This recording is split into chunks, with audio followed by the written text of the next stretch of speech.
मित्रों, आज से लगभग 6-7 दशक पूर्व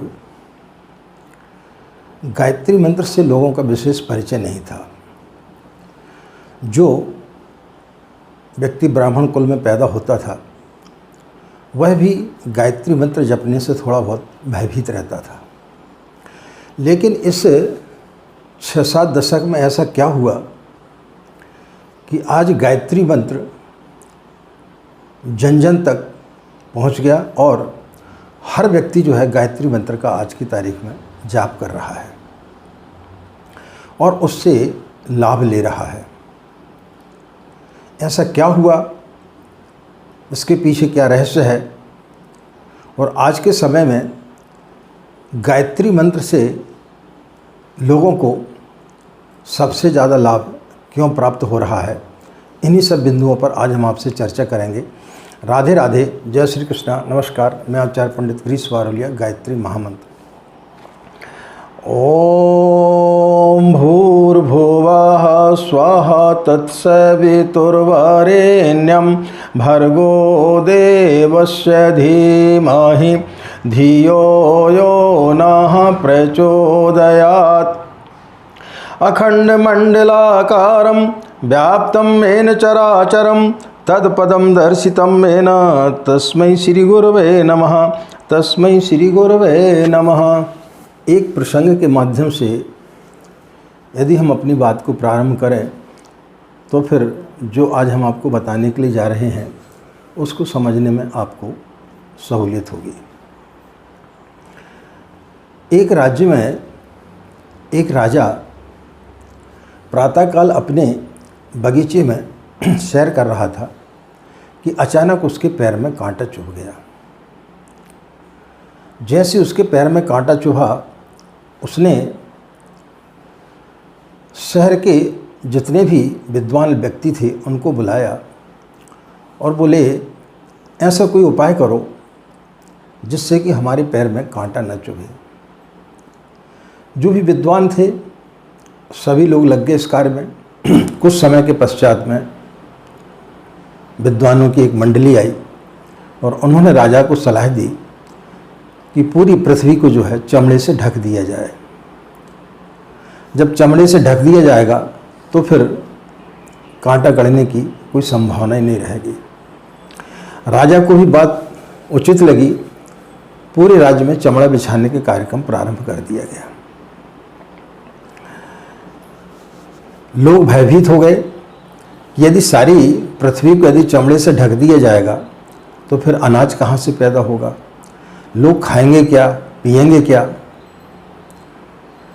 जब जनता त्रस्त हो गई तो सभी जनता जो है वो राज दरबार में पहुंची और अपनी समस्या का कारण बताई कि महाराज, यदि आप सारी पृथ्वी को चमड़े से ढक देंगे तो फिर अनाज कहाँ से पैदा होगा, हम लोग जिएंगे कैसे। राजा ने पुनः समस्त विद्वानों को बुलाया।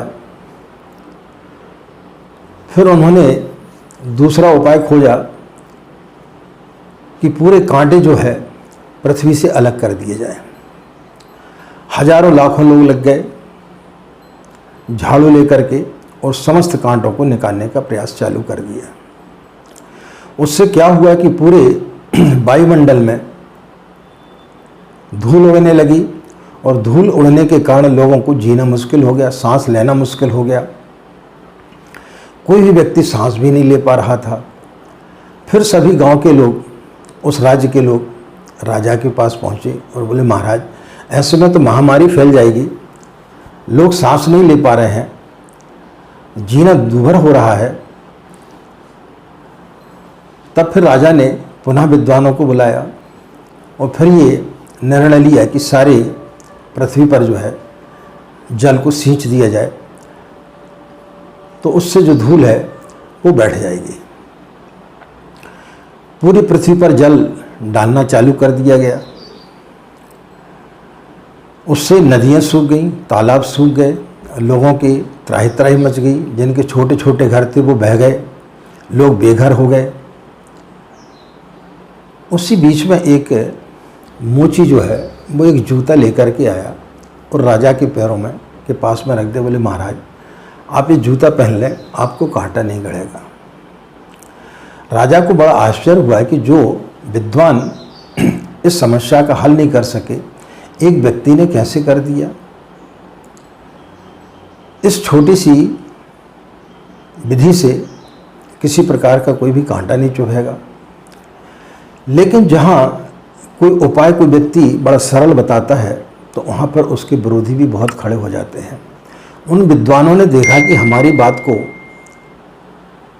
राजा अब अनसुनी करेगा, इसका प्रभुत्व बढ़ जाएगा, तो क्या किया जाए। तो राजा को उन्होंने उनके कान भर दिए। राजा बड़े कच्चे कान के होते हैं, तो राजा ने उसको जो है सूली पर चढ़ा दिया। यह हमारे देश में पहले से होता हुआ चला आ रहा है। जितने भी अवतार हुए, जितने भी महापुरुष हुए, उनके जीते जी उन्होंने जब भी जो चीज़ बताई, लोगों ने उस चीज़ को स्वीकार नहीं किया। किसी को सूली पे चढ़ा दिया गया, किसी को जहर दे दिया गया, या किसी की आलोचना की गई, किसी को भय दिखाया गया। यही सब चल रहा है। लेकिन आज से 10 दशक पूर्व एक ऐसे व्यक्ति ने उत्तर प्रदेश के एक छोटे से गांव आंवलखेड़ा में जन्म लिया, जिन्होंने अपने आध्यात्मिक गुरु के सानिध्य में 24 लाख के 24 गायत्री के पुरस्कार किए, और फिर उन्होंने अपनी ऊर्जा को, अपनी शक्ति को जन जन तक पहुंचाया और सभी को गायत्री मंत्र देना प्रारंभ किया। विरोध हुआ, उन्होंने भी काफ़ी विरोध सहन किए। आज भी लोग विरोध करते हैं। कोई बोलता है ब्राह्मण के अलावा कोई गायत्री मंत्र नहीं जप सकता, कोई बोलता है स्त्रियां गायत्री मंत्र नहीं जप सकती। लेकिन उसे हम इस तरीके से समझें कि जो वो बोलते हैं वो सही ही बोलते होंगे।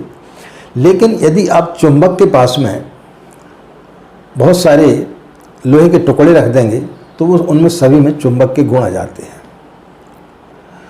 आपको यदि साइकिल पर यात्रा करना है तो साइकिल चलाने वाले व्यक्ति के साथ बैठेंगे तो वही आपको गंतव्य तक पहुंचाएगा।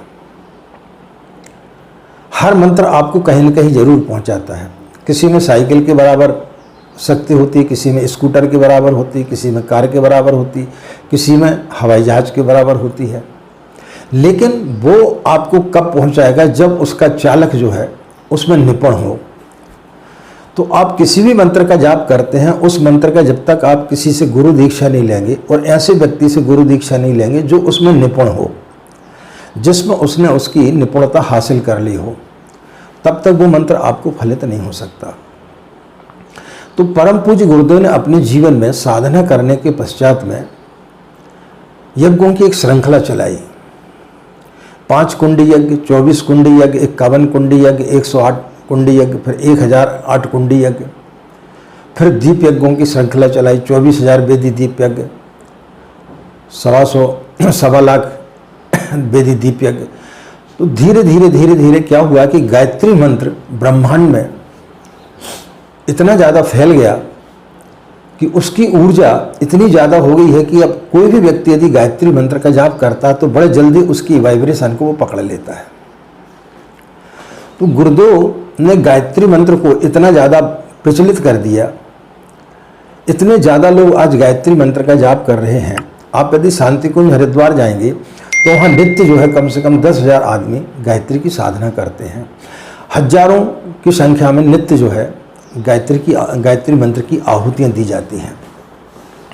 इससे वातावरण में गायत्री मंत्र की लहरें, गायत्री मंत्र की वेव इतनी ज़्यादा हो गई हैं कि जब हम गायत्री मंत्र का जाप करते हैं तो वो बड़े जल्दी उससे कनेक्ट हो जाता है और फिर व्यक्ति को गायत्री मंत्र बड़े जल्दी फलित होने लगता है। एक मंत्र है जो शास्त्रों में भी लिखा है, वेदों में भी लिखा है, पुराणों में भी लिखा है कि गायत्री मंत्र से बड़ा मंत्र कोई भी नहीं है। गायत्री मंत्र व्यक्ति को ईश्वर तक पहुंचाता है। तो उस मंत्र को जो भी व्यक्ति धारण करता है, जो भी व्यक्ति उस मंत्र का जाप करता है, उसको लिए निश्चित रूप से उसकी हर समस्याओं का समाधान होता है। चाहे वो श्रद्धा से जपे या ऐसे ही जपे, लेकिन उसका लाभ उसे अवश्य मिलेगा। तो मित्रों, गायत्री का लाभ लें, निश्चित रूप से गायत्री मंत्र आपके लिए फलित होगा। इन्हीं कामनाओं के साथ में कि आपका दिन मंगलमय हो, आप लोग खुश रहें, मस्त रहें, माँ गायत्री की असीम कृपा इसी प्रकार आप लोगों पर बनी रहे। आप सभी के अंदर बैठे परमात्मा को हमारा प्रणाम, हमें आज्ञा दें। नमस्कार, ओम शांति।